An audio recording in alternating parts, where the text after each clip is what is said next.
Now that you've learned a thing or two about significant figures, I want to use this video to make sure that you don't overdo it in situations where it might be disastrous. And to give you an example there, let's say that I were to tell you that someone or something, I don't know, let's say something is 112 centimeters.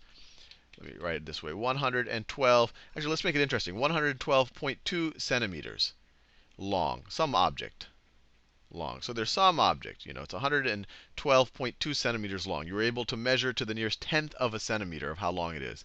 And then someone were to ask you, well, how long would 5 of these objects be? So let me write that down. How long would 5 of these objects, end to end, how long would that be? So you have one object, you put another object, 3 objects, 4 objects, 5 objects. How long would this be? And so before we even talked about significant figures, you would just say, well, it's 112.2 times 5. So let's multiply that out. 112.2 times 5. 5 times 2 is 10. Carry, or I guess you could say regroup the 1. 2 times 5 is 10, plus 1 is 11. 1 times 5 is 5, plus 1 is 6. 1 times 5 is 5. And then we have one number behind the decimal, so we get 561.0. And so there's something interesting here. So let me rewrite it. We have 112.2 times 5, and we get 561.0. And this was in centimeters. And then this is going to be in centimeters as well.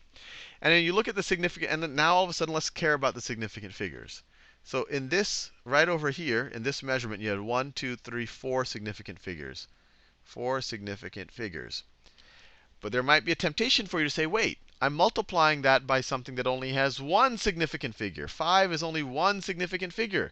So shouldn't my answer only have one significant figure? And that would be completely wrong. That would be a disaster. And the reason why is that you shouldn't count the 5 when you're calculating significant figures, because this was not a measurement. This is a pure number. This is, you could have written 5.000000. We're taking exactly 5 of these objects and putting them next to each other. This isn't some approximation, some measurement. So this is of infinite precision. So this doesn't affect the significant figure calculation. It is a pure number. You're saying exactly 5. So in this situation, you once again just look at the measurements. And there's only one measurement here, it has 4 significant figures. So our product in this case should have 4 significant figures. So our product, actually the way we wrote it right here, actually does have 4 significant figures. So this would be a completely legitimate thing to write down. And that's because this has infinite precision. It is a pure number.